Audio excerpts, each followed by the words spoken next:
하나님의 말씀 신약성경 빌립보서 4장 6절과 7절의 말씀입니다. 우리 함께 오늘은 6절과 7절 같이 함께 읽겠습니다. 아무것도 염려하지 말고 다만 모든 일에 기도와 간구로 너희 구할 것을 감사함으로 하나님께 아뢰라. 그리하면 모든 지각에 뛰어난 하나님의 평강이 그리스도 예수 안에서 너희 마음과 생각을 지키시리라. 아멘. 기독교의 역사는 선교의 역사입니다. 예루살렘에서 시작한 그 십자가의 복음이 온 유대와 사마리아, 그리고 서아시아, 그리고 나아가 유럽과 미주, 그리고 다시 이 극동, 이 동아시아와 그리고 중동 지방으로 십자가의 복음은 현재도 계속 진행형입니다. 이 기독교 선교 역사에 있어서 가장 훌륭한 선교사를 꼽는다면 두말할 것도 없이 사도 바울을 꼽으실 겁니다.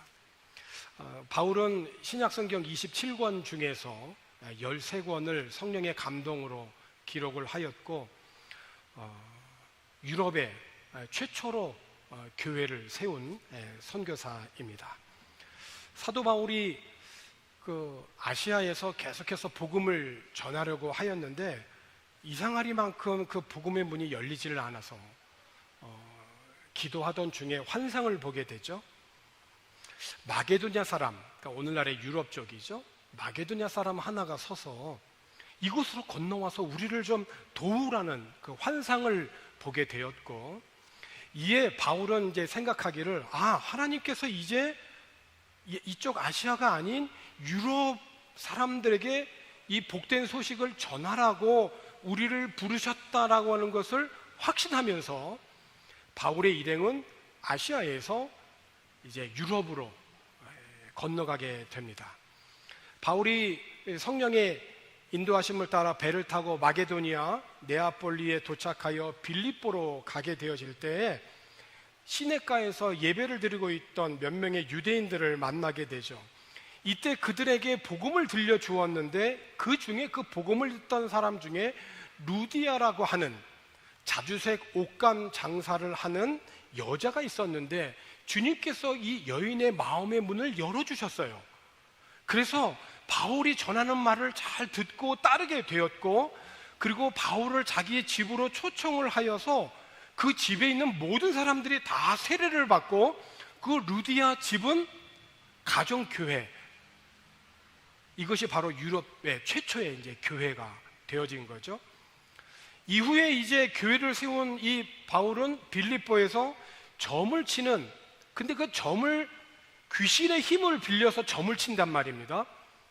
그 귀신 들린 그 여종이 너무 불쌍하고 그래서 그 여종을 고쳐주었는데 그 여종의 그 주인들이 이 점을 쳐서 돈을 벌게 했던 그 모든 수익이 이제 끊어지게 되니까 바울을 고소를 한 겁니다.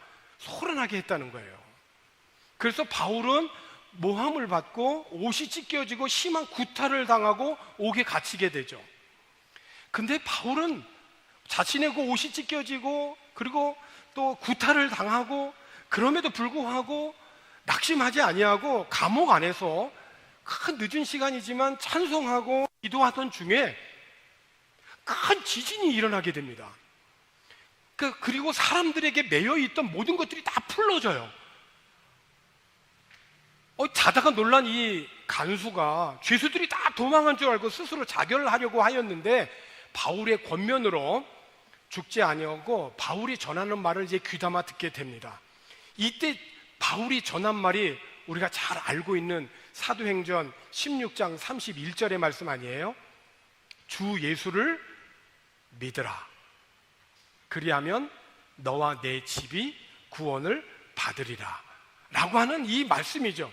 바울을 정말 모질게 때렸던 그 간수는 그 밤에 바울을 데려다가 자기가 그 심하게 때렸던 그 모든 그 자리를 다 깨끗이 씻어주고 간수 자신과 그의 온 가족이 다 세례를 받는 구원을 경험하게 됩니다.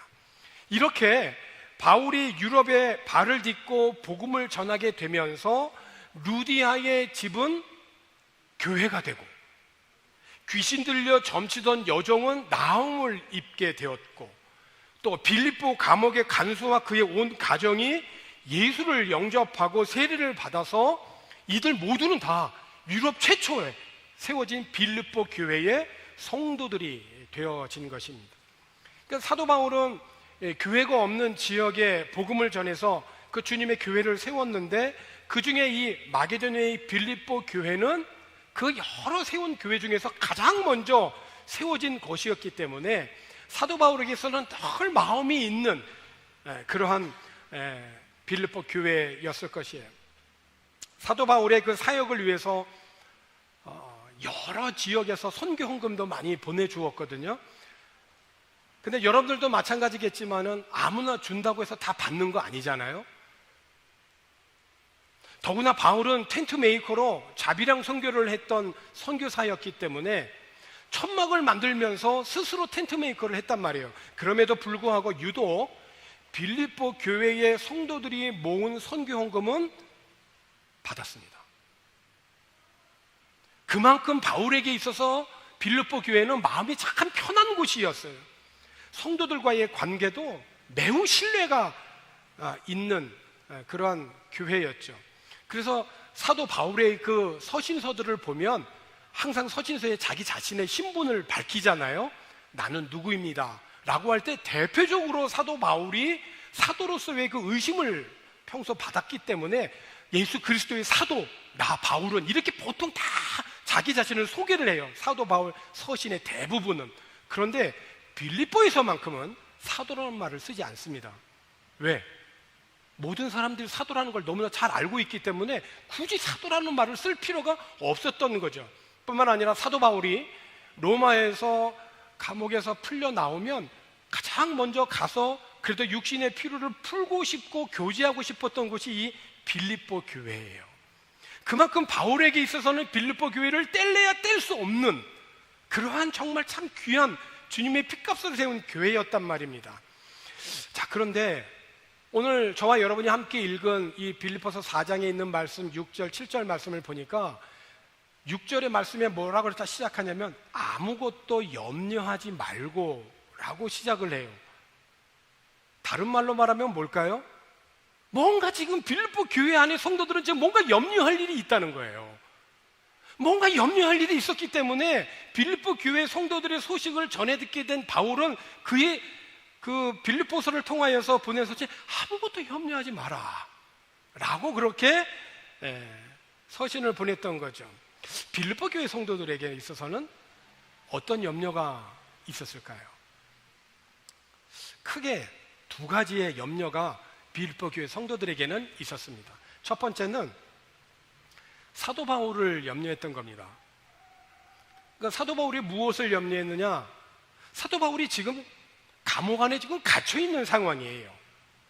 그렇기 때문에 복음을 전하다가 옥에 갇혀 있는 바울을 염려했던 것입니다. 그러니까 빌립보 교회 성도들은 사도 바울의 사역, 또 감옥 안에 갇혀 있음으로 인하여 그의 건강, 그 모든 것들을 염려했어요. 그래서 선교 헌금도 모아서 보내주고 그 바울의 옥바라지를 위해서 빌립보 교회에서 사람까지 보냈단 말입니다. 그 감옥에 갇혀있는 바울을 염려한 빌립보 교회의 성도들에게 바울은 뭐라고 대답을 했느냐?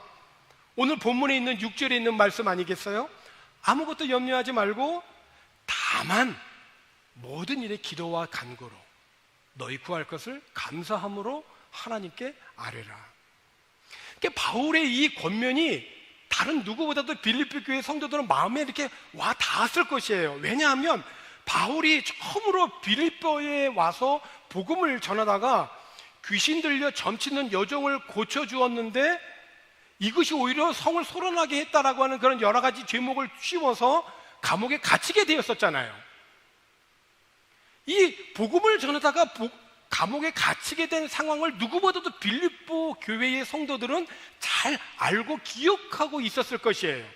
바울이 구타를 당하고 옷이 찢겨지는 그 빌립보 감옥 안에서 그날 밤 바울이 한 것이 무엇이었습니까? 사도행전 16장 25절에 있는 말씀을 보게 되면 한밤중에 바울과 실라가 기도하고 하나님을 찬송하며 죄수들이 듣더라 그랬어요.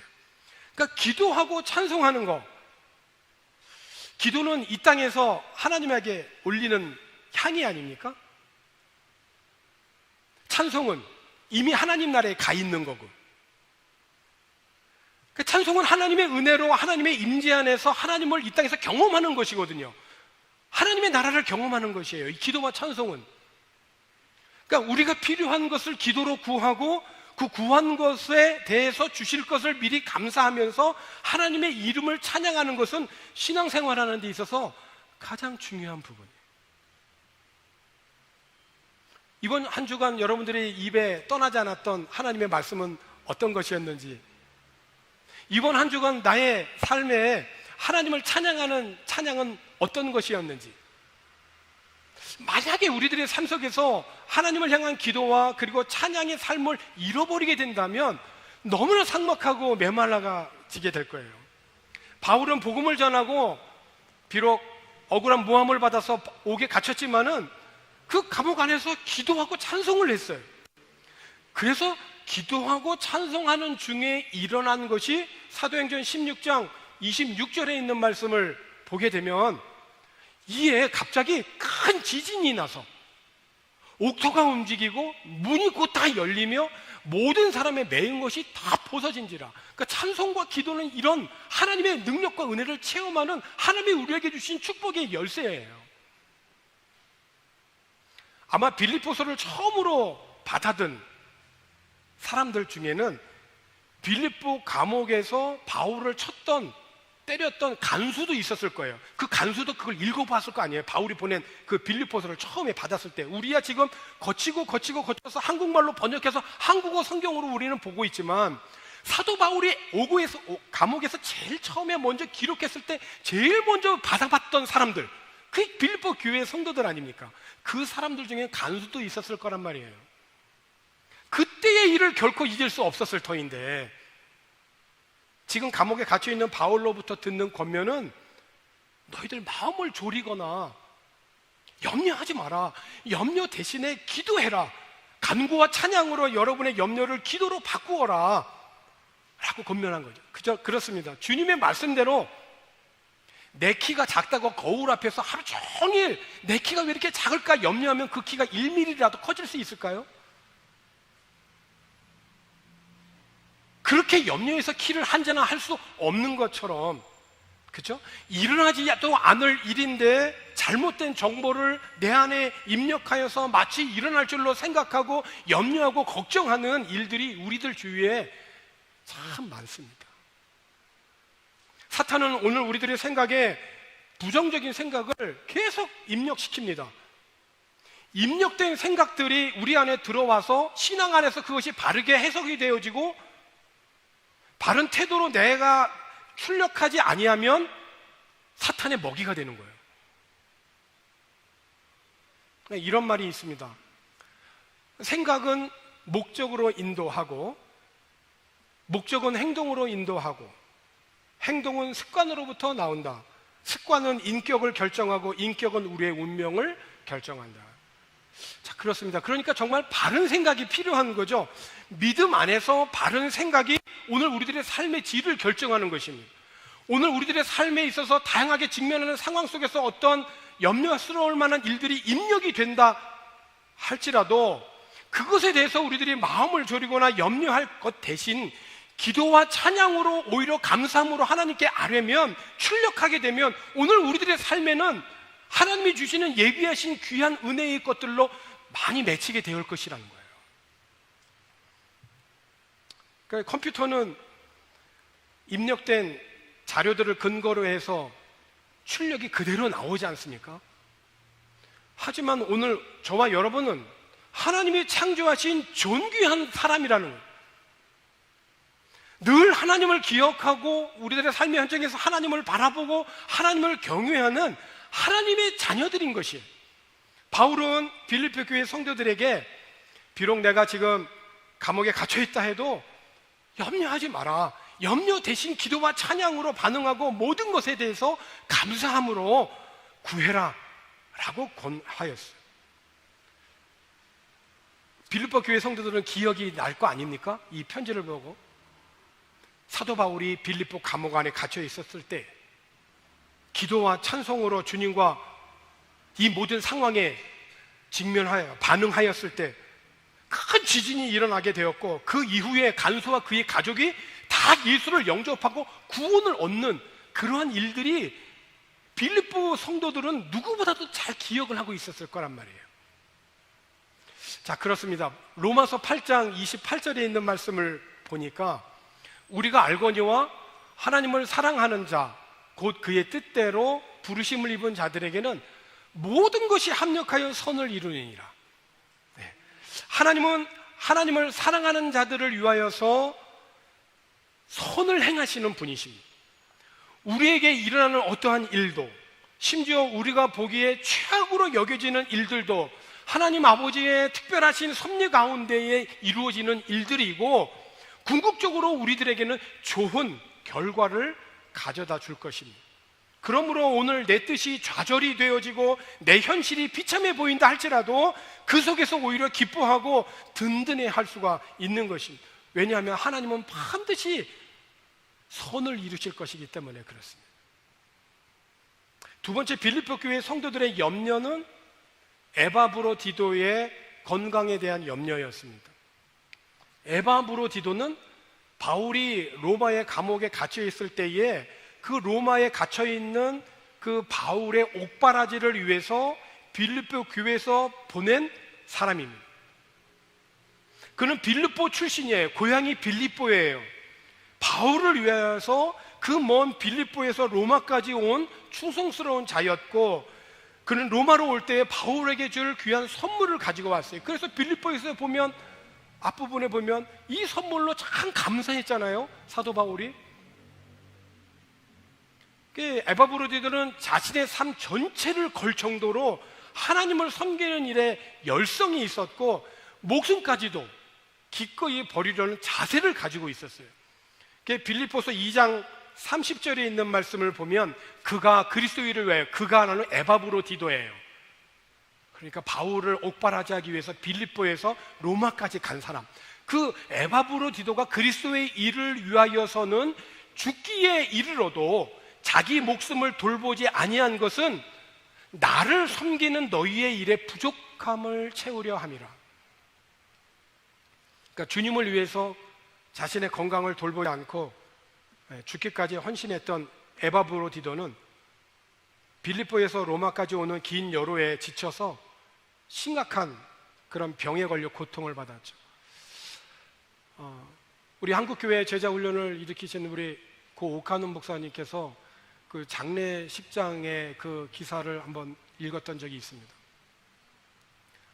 장례식장에서 온 가족이 그 이상하리만 그 가족 사진을 찍었다는 거예요.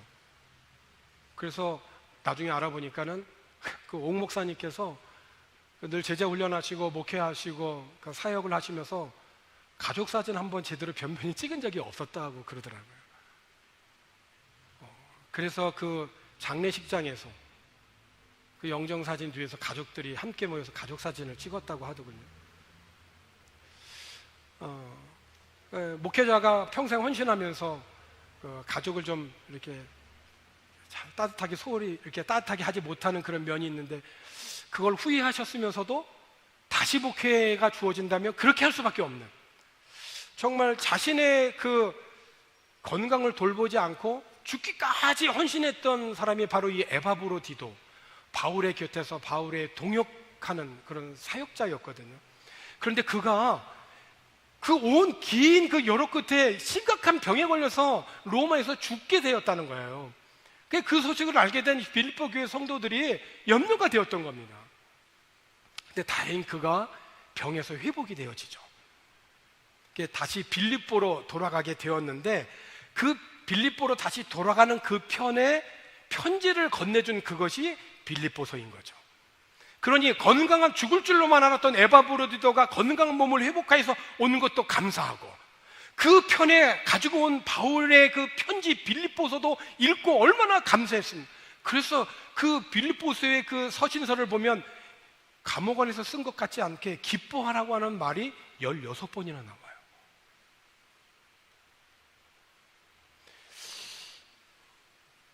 요즘 건강 문제가 많은 분들에게 화두가 된 듯합니다.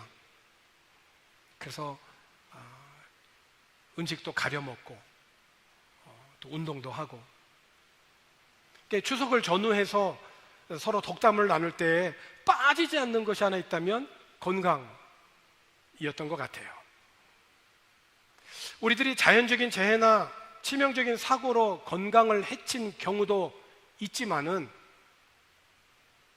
돌아보면 상당수 많은 부분의 건강을 해친 부분은 우리 자신의 마음과 생각을 지키지 못하기 때문에, 오늘 말씀의 주제인 바른 생각인데, 바른 생각을 하지 못함으로 인해서 스스로 마음의 질병을 얻어 육체의 질병까지 얻게 된 경우들이 의외로 참 많이 있는 것 같아요. 이 질병들이 마음에서 참 비롯된 것이거든요. 그러니까 마음과 관련된 그런 잠언의 교훈을 몇 가지로 이렇게 살펴보면, 잠언 15장 13절에 있는 말씀을 보니까 마음의 즐거움은 얼굴을 빛나게 하여도 마음의 근심은 심령을 상하게 하느니라. 고난이 없을 수는 없잖아요. 하나님이 우리를 또 훈련시키기 위해서 고난도 주신단 말이에요. 때로는 광야에 들어가기도 하시고 훈련하신단 말이에요. 고난이 없을 수는 없지만 지나치게 고난을 염려하는 것은 불신앙입니다.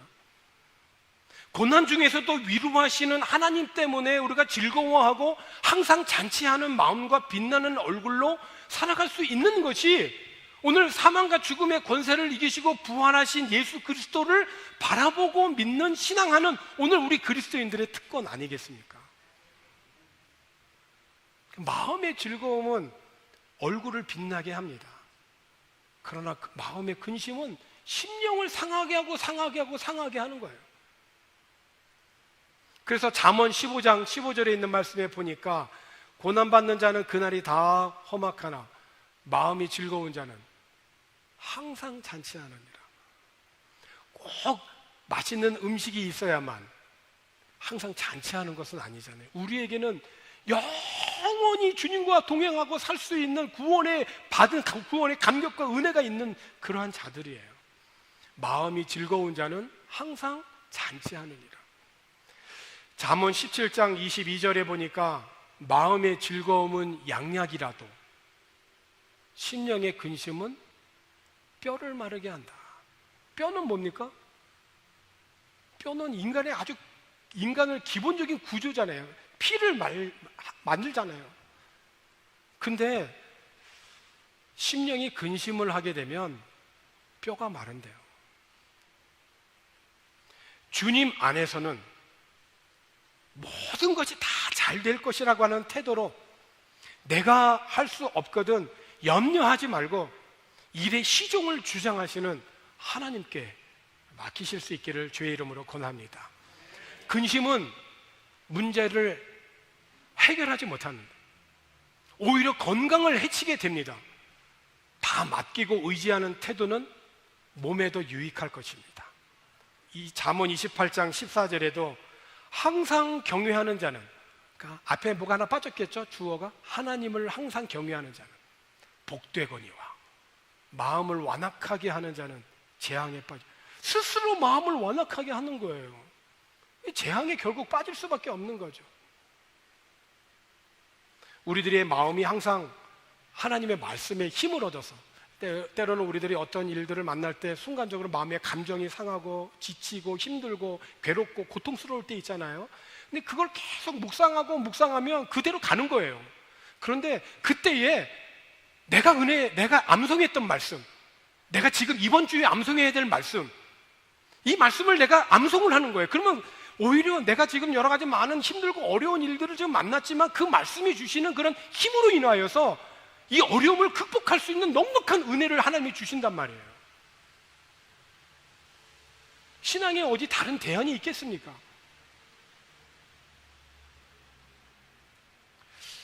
환경에 지배를 당하지 않고 환경을 다스리고 지배할 수 있는 은혜와 능력을 하나님은 우리들에게 주셨습니다. 그런 바른 생각으로 살아갈 수 있기를 주의 이름으로 권합니다. 바울이 빌립보 교회 성도들에게 염려하지 말고 모든 일에 기도와 간구로 너희 구할 것을 감사함으로 하나님께 아뢰면, 그러면 하나님이 이렇게 해주시겠다라고 약속해 주신 말씀이 있어요. 오늘 본문 7절의 말씀이죠. 본문 7절에 있는 말씀에 보니까 그리하면 모든 지각에 뛰어난 하나님의 평강이 그리스도 예수 안에서 너희 마음과 생각을 지키시리라. 아멘이십니까? 마음을 지켜야 됩니다. 생각을 바르게 가져야 되는 거예요. 하나님은 평강의 하나님이십니다. 하나님의 평강은 그 아들 예수 그리스도의 죽으심으로 말미암아 우리가 누리게 되어지는 화목입니다. 그리스도께서 이미 이루어 놓으신 그 이 화목 위에 우리의 모든 염려와 불안을 맡겨 드리십시다. 사람의 이해를 뛰어넘는 하나님의 평강이 우리를 지키실 것입니다. 그렇습니다. 오늘 우리 그리스도인들은 바른 생각을 하는 자들이에요. 그래야 바른 행동을 할 수 있고요. 그것이 반복이 되어질 때 그것이 습관이 되어서 우리들의 인격이 되고 성품이 되어지는 것이에요. 그래야 우리들이 믿음 안에서 성숙한 인격자가 될 수 있는 것이에요. 비교하는 것이 너무나 심한 이 세상입니다. 정말 치열한 경쟁 사회 속에서 살아가고 있는 이 세상입니다. 중심 있는 믿음이 아니면은 이 세상의 가치와 논리에 우리가 넘어질 수밖에 없어요.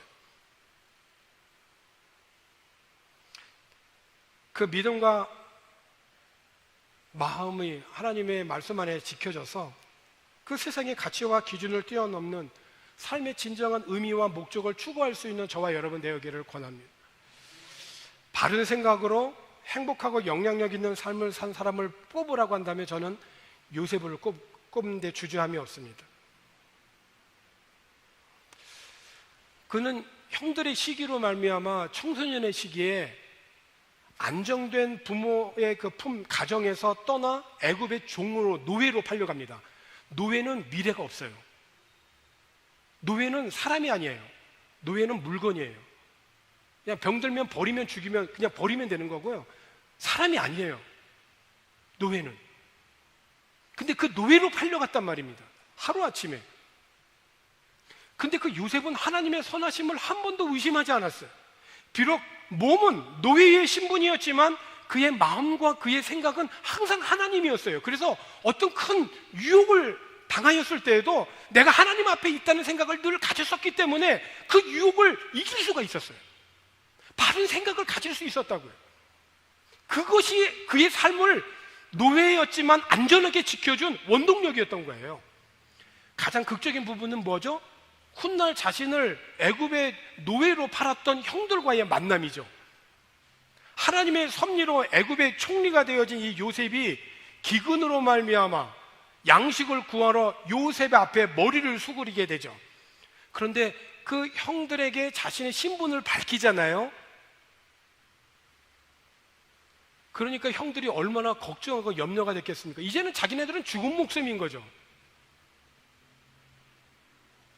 그때 요셉이 형들에게 뭐라고 얘기를 합니까? 형님들, 오래전에 나를 애굽에 팔았다고 해서 괴로워하지도 말고 자책하지도 마세요. 그 일 뒤에는 하나님이 계십니다. 하나님께서 나를 형님들보다 먼저 앞서 보내신 것입니다. 그래서 여러 사람들의 목숨을 구하게 하신 겁니다. 그러니까 나를 이곳에 보내신 것은 형님들이 아니라 하나님이십니다. 얼마나 여러분 바른 생각입니까? 놀랍지 않습니까? 우리가 이런 바른 생각으로 살아만 갈 수만 있다면 뭐가 문제가 되겠습니까? 정말 얼마나 믿음 안에서 바른 생각이냐고요. 만약 믿음 안에서 이 요셉이 바른 생각으로 그 자신의 그 삶을 지키지 못했다라고 한다면 그는 평생 형님들 원수 갚는 일만 생각했을 거예요. 아니, 그 형님들 원수 갚는 그 감정 때문에 병들어 먼저 죽었을는지도 몰라요. 근데 그런 비참한 인생으로 살지 않잖아요. 자신도 구원했을 뿐만 아니라 자신의 가족뿐만이 아니라 민족과 열방을 구원하고, 아니, 하나님을 모르는 사람들한테 하나님을 전하는 정말 훌륭한 일꾼이 되지 않습니까? 무엇이 그를 그렇게 만들었을까요? 바른 생각이에요. 바른 생각. 하나님을 믿는 믿음 안에서 바른 생각이요. 하나님 안에서 바른 생각을 가졌더니 요셉도 모르는 사이에 그 하나님의 온전하심에 대한 감각, 그 모든 것이 합력하여서 선을 이루게 된다는 믿음이 생겨나서 주님을 향한 마음을 지킬 수 있었고 마음의 평안도 가질 수 있었던 것이, 가시 같은 존재가 아니라 포도 같은 존재가 된 거예요. 그렇습니다. 그리스도께서 내 삶의 중심에서 염려를 쫓아내실 때 일어나는 일들은 실로 놀랍기 그지없습니다. 이 귀한 하나님의 은혜가 오늘 해외에 나와서 추석을 맞이하여 추석을 보내고 있는, 그래서 위로와 은혜가 필요한 여러 성도들과 또 오늘 온라인으로 예배에 참여하는 모든 주님의 자녀들에게 풍성하기를 주님의 이름으로 축원합니다. 기도하겠습니다. 하나님 아버지, 오늘 우리들이 어떠한 상황에 있든지 하나님을 사랑할 수 있는 자리에 있게 해 주십시오. 하나님과 동행하는 자리에 있게 해 주십시오. 모든 것이 선한 것을 이루어 가시는 하나님을 바라보게 해 주시옵소서. 그래서 그러한 바른 생각을 할 수 있도록 우리를 훈련케 하시는 좋으신 하나님, 선하신 하나님을 찬양합니다. 아무것도 염려하지 말고 오직 모든 일에 기도와 간구로 나의 구할 것을, 우리의 구할 것을 감사함으로 하나님께 아뢰어 우리의 마음과 생각을 주 안에서 지켜가며 주님이 예비하신 은혜와 평강을 누리고 베풀 수 있는 주님의 귀한 자녀들 되도록 인도하여 주시옵소서. 감사를 드리고 예수님의 이름으로 기도하옵나이다.